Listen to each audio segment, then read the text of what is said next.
નમસ્કાર દોસ્તો, મારું નામ છે રાગી જાની, હું એક્ટર છું. અને મજાની વાત એ છે કે એક સરસ વિષય જે વાર્તા સાથે, બહુ લાગણીસભર વિષય સાથે એક ફિલ્મ, એનો આજે એક સરસ મજાનો પ્રિવ્યૂ રાખ્યો છે. ફિલ્મનું નામ છે જિંદગી હજી બાકી છે દોસ્ત. સુપ્રસિદ્ધ અભિનેતા અને લેખક મેહુલભાઈ બુચ દ્વારા આ ફિલ્મ લખવામાં આવી છે. ભરત ઠક્કર, જયમિની ત્રિવેદી, મેં અને હરીશ પંડ્યા જેવા સિનિયર એક્ટરોએ આ ફિલ્મની અંદર અભિનય કર્યો છે. રૂપાંગ આચાર્ય જે સિનિયર સિનેમેટોગ્રાફર છે, એમના ફિલ્મના ડીઓપી તરીકે કામ કર્યું છે, એડિટ પણ એમને કર્યું છે. અને મજાની વાત એ છે કે એક સરળ ભાષામાં બનેલી ફિલ્મ છે.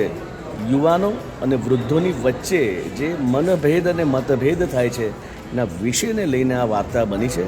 તો સમય લઈને પરિવાર સાથે, મિત્રો સાથે આ ફિલ્મ એટલા માટે જોવા જજો કારણ કે આવી વાર્તાની, આવા વિષયની આપણા સમાજને બહુ જરૂર છે યાર.